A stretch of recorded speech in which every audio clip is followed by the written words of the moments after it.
Bem-vindos de volta, amigos do canal Chronotalk. Nesse vídeo vocês vão ver um tour que eu fiz pelo Museu Internacional de Relojoaria em La Chaux-de-Fonds, na Suíça.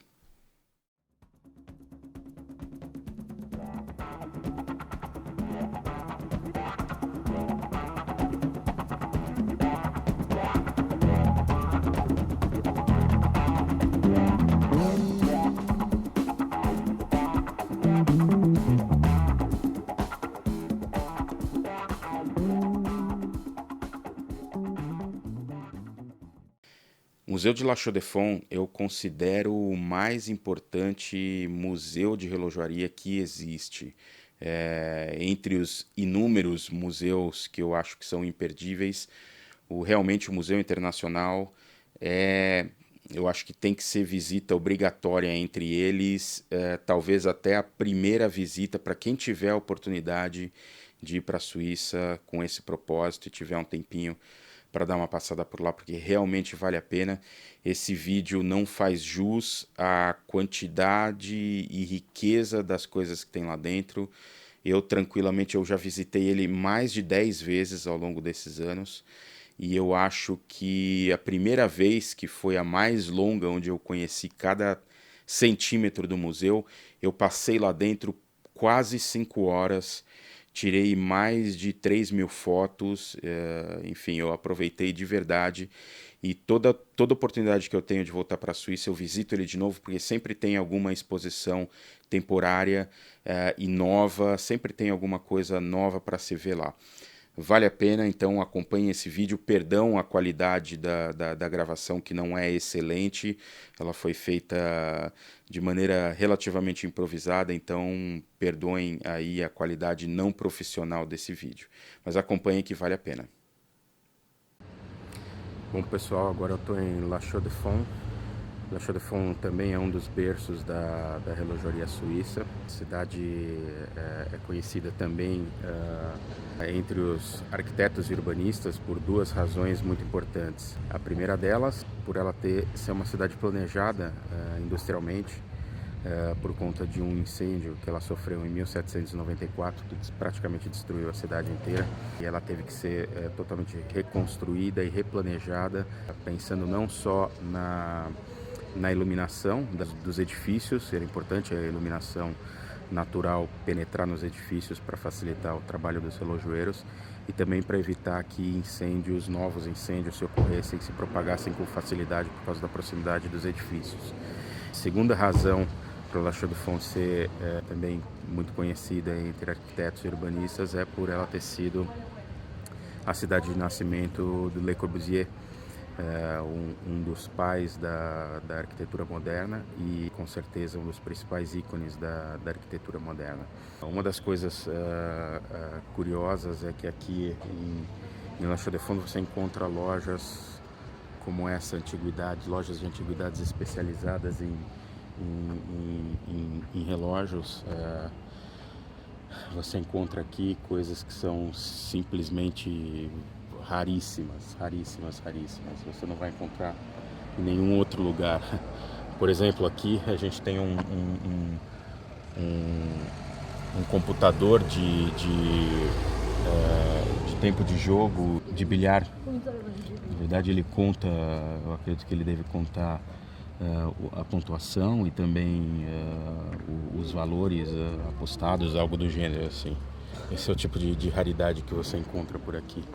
Aqui um pouco mais de algumas outras raridades também. Algumas coisas que eu sei que tem nessa loja são cronômetros de competição, com certificado, inclusive, o resultado dos obtidos nos concursos.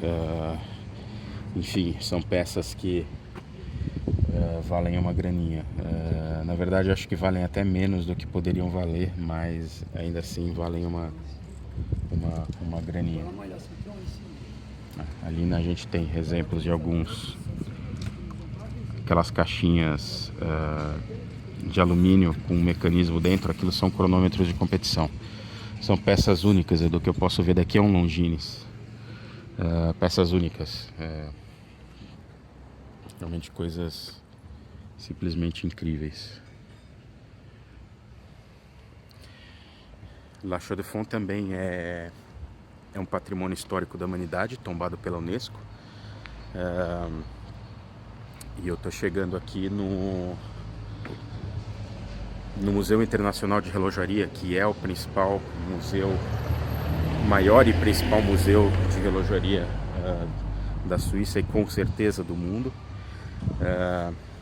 Curioso é que eu vejo muitos entusiastas sempre falarem no museu da Patek Philippe, etc e tal.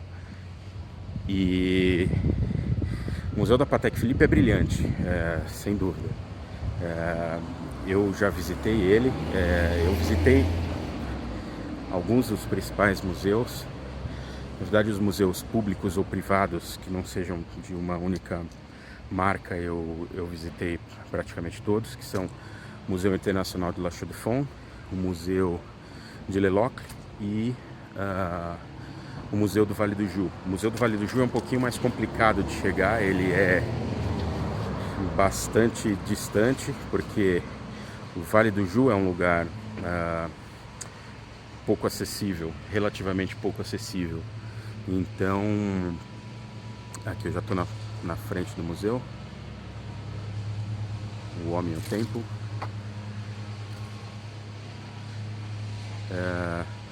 Então muita gente fala do museu da Patek Philippe, eu já visitei ele. É um museu muito legal. Eu de certa maneira, pelo tanto que eu ouvi falar dele, não diria que eu me decepcionei de modo algum, mas eu esperava um pouco mais. Eu particularmente acho o Museu Internacional aqui de La Chaux-de-Fonds, sem dúvida nenhuma, muito mais interessante. Eu acho que tem que ser parada obrigatória para qualquer entusiasta que tenha a oportunidade de vir para a Suíça. É realmente um museu completo. Sempre tem exposições novas e temporárias. Eu acredito que agora deve ser a 10ª ou 12ª vez que eu estou vindo nesse museu. Então, eu sempre volto justamente por isso, porque tem algumas exposições temporárias que são muito legais.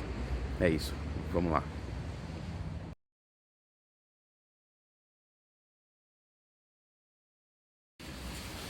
Diga-se de passagem também, o museu em si, a construção, é uma obra de arquitetura muito bonita e premiada pelo uso do concreto armado e suas formas, inúmeras e quase infinitas formas possíveis. Então também é uma construção conhecida e premiada, especialmente entre as feitas de concreto armado. É um prédio bastante bonito.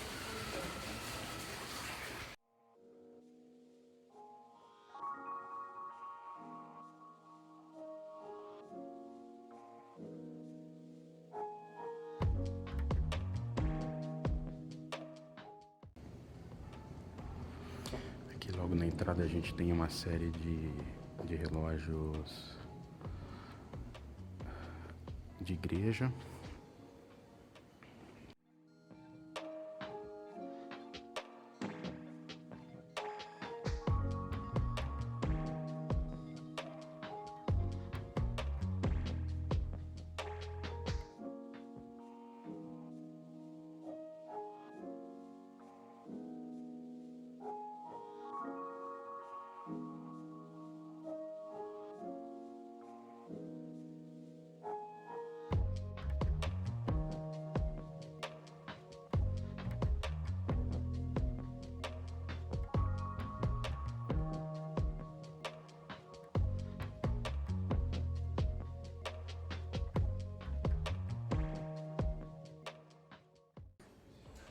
Aqui um exemplo 100% funcional de um relógio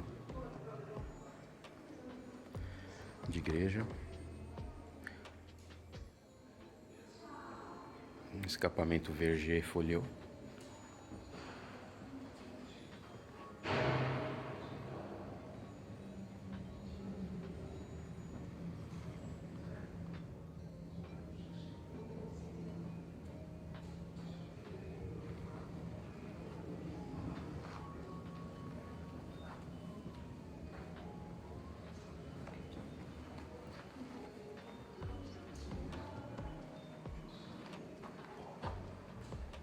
Essa é uma maquete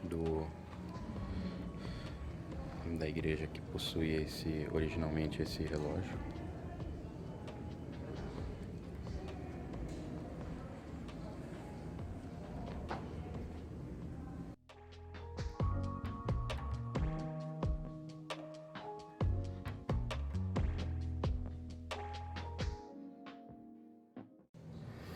Aqui uma série de relógios do século XVIII, meados pro fim do século XVIII, todos suíços, mas de regiões diferentes, diferentes da região de Neuchâtel. E aqui especificamente relógios da região, Le Locle, La Chaux-de-Fonds, Neuchâtel em si.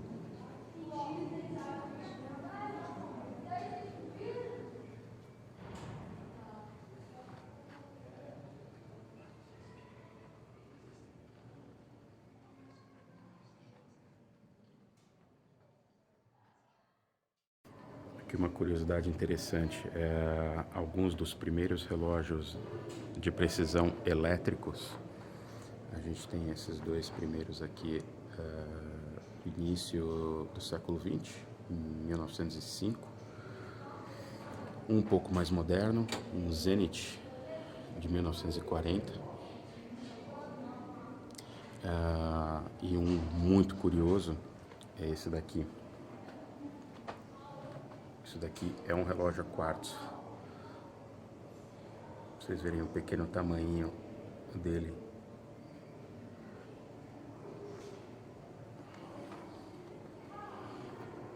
Esse é um relógio produzido em Neuchâtel pela Oscillo Quartz, que é uma das pioneiras na fabricação de circuitos e reguladores a quartzo.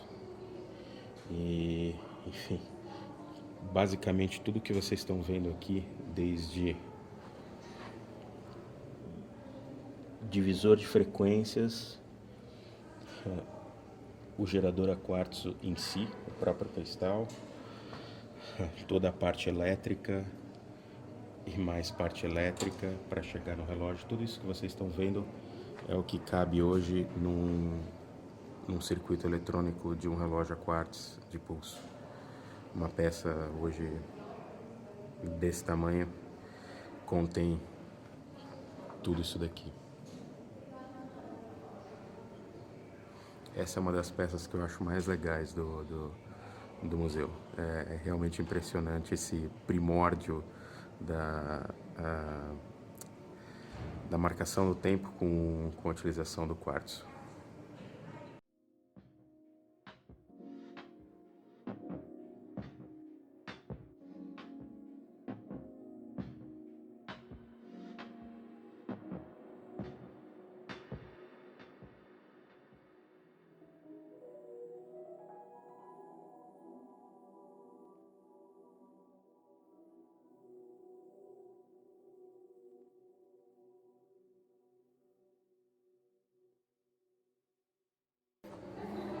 Aqui uma seção especialmente dedicada a relógios de mergulho, alguns exemplares apenas,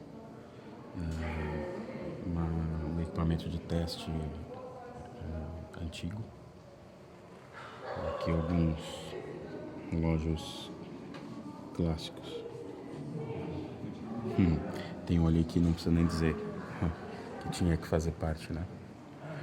E aqui tem um relógio astronômico, nada mais, nada menos do que 23 indicações astronômicas entre fases da Lua, equinócios, equação do tempo e outras tantas.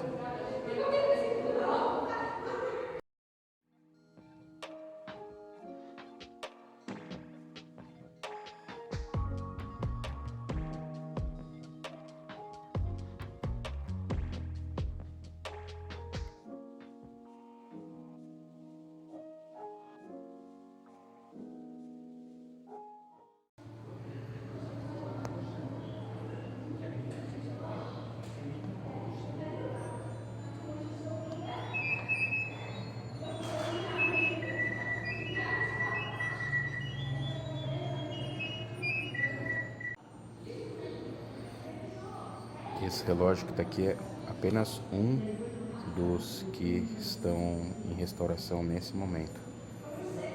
Ele está parcialmente montado aqui.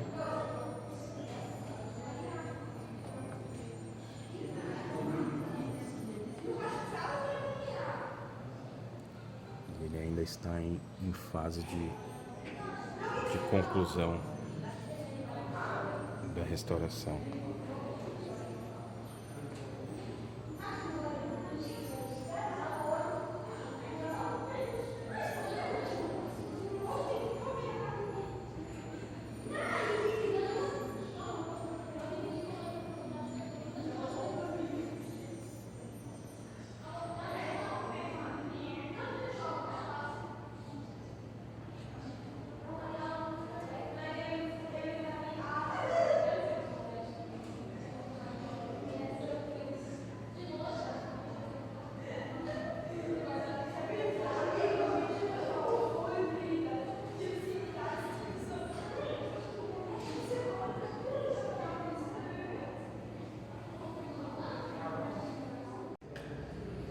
Aqui mais um relógio super complicado, com 8 complicações diferentes, inclusive indicação dos signos do zodíaco. Esse é um relógio que foi recentemente finalizada a restauração dele.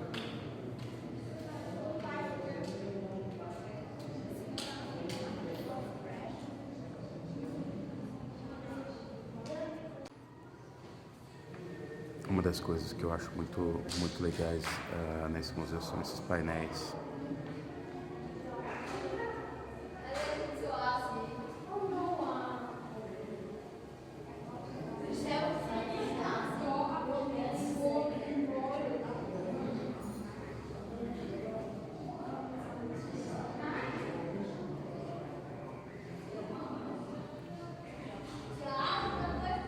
E aqui outro.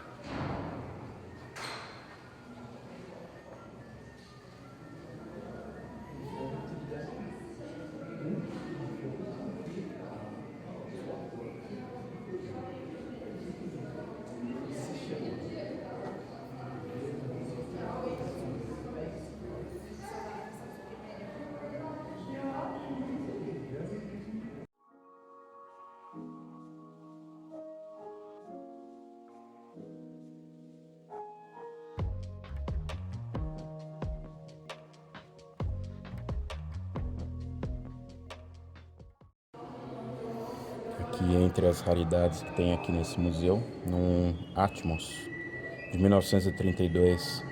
Na verdade, esse Atmos ele é pré-GGE.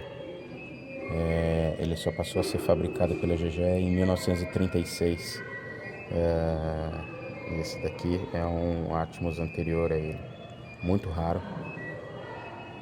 E a gente tem também aqui outra peça muito rara que eu já vi diversas vezes aqui no museu, que é o famoso Rolex, que foi levado até o fundo das Fossas Marianas, que é o local mais profundo do planeta, inclusive junto com o telegrama do Jacques Piccard, confirmando que o relógio foi levado até lá e resistiu. Curiosamente, ele está próximo de um Speedmaster Professional, um watch, e dá pra gente ter uma ideia do tamanho e até da espessura da caixa e do vidro.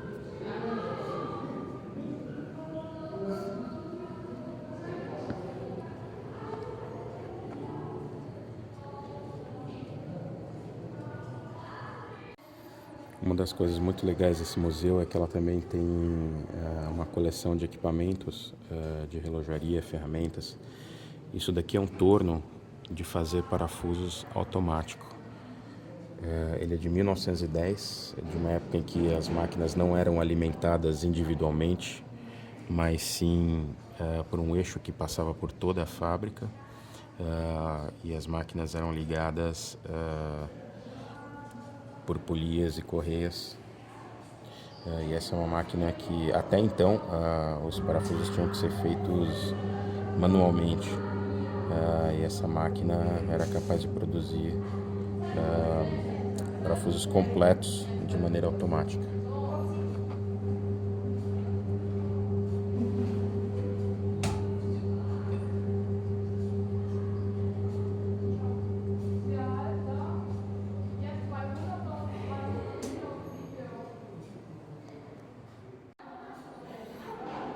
Outra seção muito interessante aqui no museu é essa dedicada à esmaltaria, que são os vulgarmente conhecidos como mostradores de porcelana. Na verdade, isso é um esmalte, e aqui é um exemplo dos corantes que depois são misturados com óleo e água para depois serem levados ao forno e vitrificarem. Aqui mais alguns exemplos também, alguns simplesmente incríveis.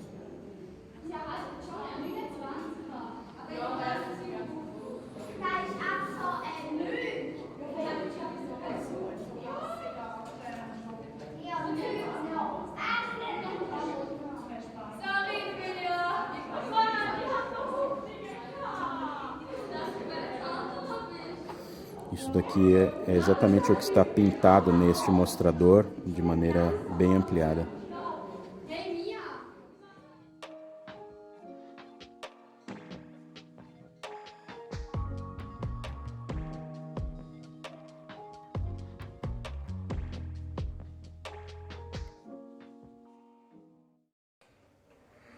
Aqui um regulador de precisão de pêndulo. A gente pode ver funcionando.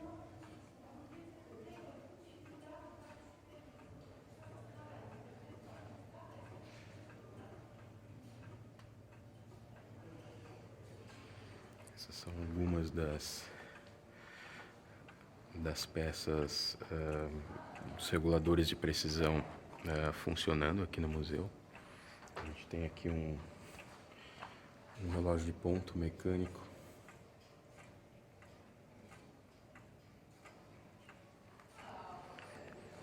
Tem outro regulador de precisão aqui funcionando também.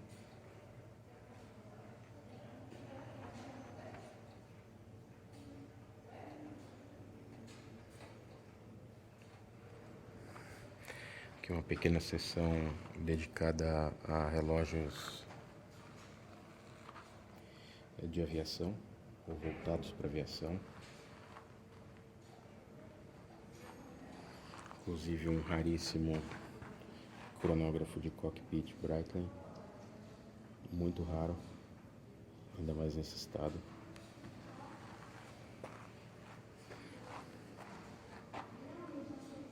Longines.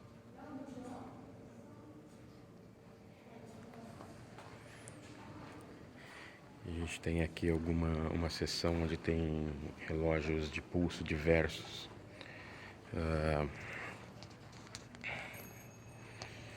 A gente tem relógios automáticos dos primórdios da relojaria, os primeiros automáticos.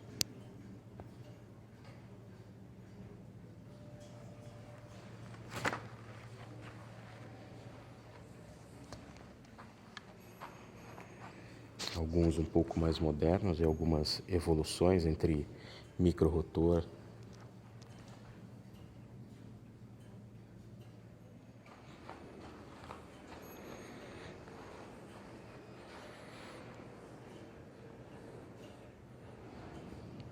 aqui uma parte voltada para a parte técnica e a importância da lubrificação.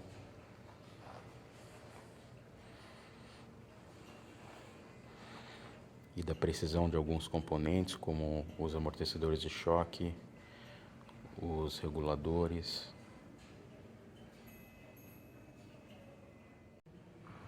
Aqui alguns relógios com turbilhão. Aqui vem um breguet bem aqui no meio. Um Girard-Perregaux, um Blancpain, um Audemars Piguet. Aqui um James Peloton. Aqui Aqui sonerias e repetições de minutos, clássico IWC.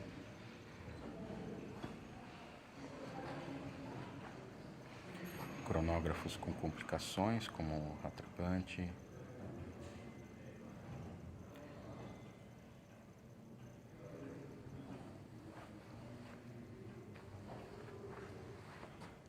Outros cronógrafos. Obviamente não podia faltar um Speedmaster.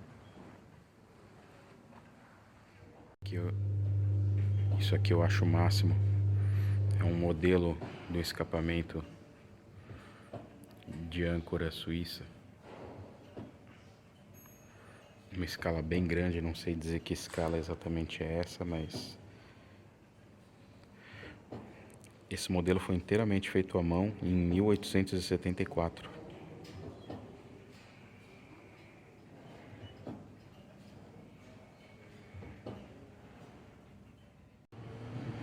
Esse é um relógio de pêndulo que foi utilizado como relógio mestre do Observatório de Neuchâtel entre 1925 até 1957. A ideia é que o pêndulo funcione no vácuo e, portanto, sem nenhum tipo de interferência aerodinâmica nele. Aqui nessa mesma seção a gente tem uma série de relógios de alta precisão, como este relógio atômico da Oscillo Quartz, com o tubo de feixe de césio feito pela HP, Hewlett Packard, nos Estados Unidos. Mas o restante do relógio é suíço, feito pela Oscillo Quartz, que é uma divisão, já nessa época, uma divisão da Ebosch SA.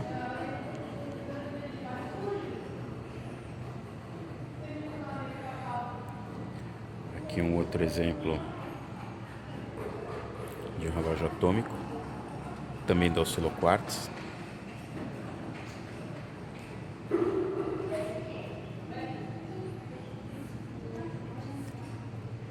E aqui a gente tem um telescópio que fez parte do Observatório Astronômico de Neuchâtel.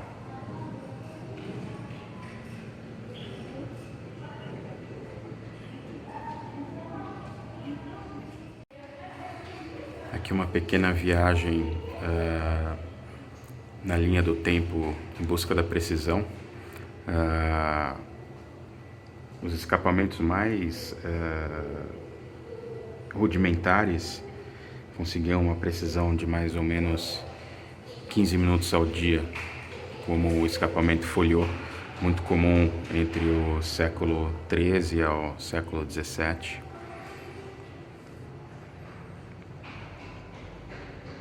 Depois o escapamento com pêndulo, o pêndulo de Huygens, inventado pelo Christian Huygens. Precisão. Por fim, a gente tem uma gama enorme de relógios historicamente relevantes, entre relógios Koski, como a gente viu agora, aqui relógios de competições de cronometria, relógios com complicações excepcionais como duplo escapamento,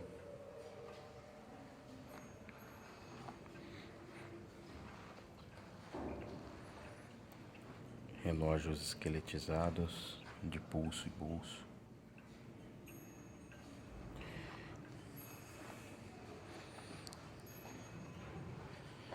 Aqui os primórdios dos relógios automáticos. A gente pode ver ali um relógio de bolso com um sistema de carregamento automático bem rudimentar.